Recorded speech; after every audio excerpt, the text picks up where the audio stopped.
আসসালামু আলাইকুম, স্বাগতম সবাইকে পলিনোমিয়ালের ক্লাসে। এবার আমরা দেখব আমাদের টপিক নাম্বার 11, দ্বিঘাত সমীকরণের লাস্ট টপিক। সমীকরণের একটি মূল যদি 1 হয় তাহলে আমাদের পলিনোমিয়ালটা কিভাবে কাজ করে। ধরো আমি একটা ইকুয়েশন নিলাম x² - 5x + 4 = 0।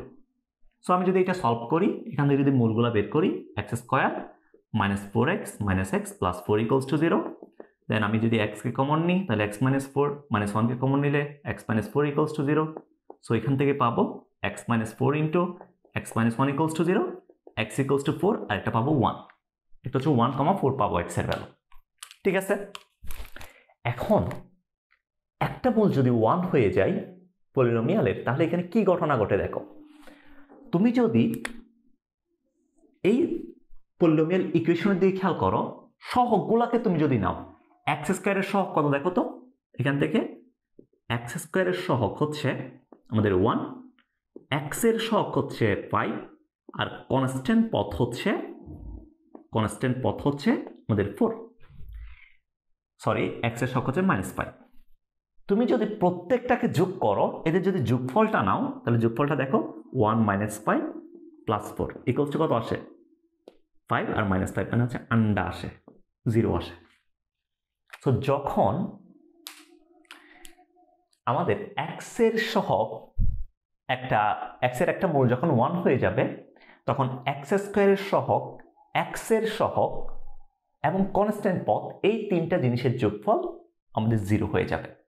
তো যদি কখনো তুমি এই টাইপের জিনিসপত্র দেখো, x² এর সহগ, x এর সহগ, কনস্ট্যান্ট পথ, তিনটাকে যোগ করলে তুমি যদি কখনো 0 আনতে পারো, তার মানে তুমি বুঝেই যাবা ওইখান থেকে একটা মূল হচ্ছে কত, x এর একটা মূল হচ্ছে 1। ঠিক আছে, এই জিনিসটা দিয়ে অনেকগুলো ম্যাথ প্রবলেম সলভ করা যায়। যেমন আমি যদি একটা ম্যাথ দেখাই তোমাদের, এই ম্যাথটা দেখো। এই ম্যাথে বলতেছে কি, ম্যাথ নাম্বার 1, এই ম্যাথে বলতেছে a - b x², তারপর হচ্ছে প্লাস b - c x, এরপর হচ্ছে প্লাস c - a = 0। সমীকরণের মূলগুলো নির্ণয় করতে বলছে তোমাকে। সমীকরণের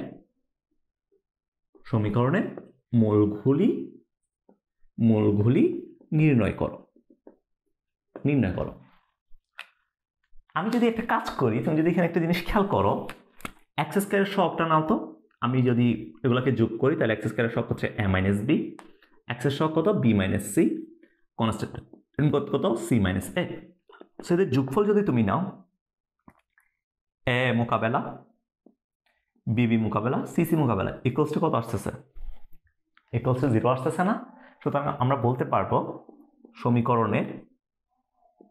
সমীকরণের একটি মূল হচ্ছে 1, এবং ধরি অপর মূল হচ্ছে আলফা। এখন আমাদের অপর মূলটা বের করতে হবে। কেমনে বের করব?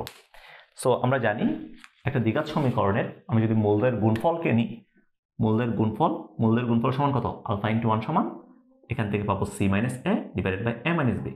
সুতরাং আলফা সমান হবে c - a / a - b। তাহলে আমাদের মূলগুলো কত, একটা মূল হচ্ছে 1 আর একটা মূল হচ্ছে c - a - b। সুতরাং আমরা বলবো অ্যান্সার নির্ণয়ের মূলগুলো হচ্ছে, একটা হচ্ছে 1 আর একটা হচ্ছে c - a - b। এটা হচ্ছে আমাদের অ্যান্সার। ঠিক আছে, সো আমরা এই সমীকরণের একটি মূল যদি 1 হয়ে যায়, এই কনসেপ্ট দিয়ে আমরা ইজিলি অন্য মূলটা কত হবে ওই জিনিসটা বের করে ফেলতে পারি। ঠিক আছে, সো এটা ছিল আমাদের টপিক নাম্বার 11। এই টপিকের পরে আমাদের মোটামুটি দ্বিঘাত সমীকরণের পার্টটুকু শেষ। এরপরে আরেকটা পার্ট বাকি আছে, ত্রিঘাত সমীকরণ। ওইটা খুব বেশি বড় না, কারণ তুমি যদি দ্বিঘাত সমীকরণটা ভালো মতো পারো, ত্রিঘাত সমীকরণটা আসলে খুব একটা ব্যাপার না, ওইগুলো পারবা। সেজন্য তোমরা অবশ্যই দ্বিঘাত সমীকরণের ক্লাসগুলো আগে ভালো মতো করবা। এরপর আমি যে প্র্যাকটিস শিট নাম্বার 1 দিছি, প্র্যাকটিস শিট নাম্বার 1 এর ম্যাক্সিমাম ম্যাথ আমি করাই দিব।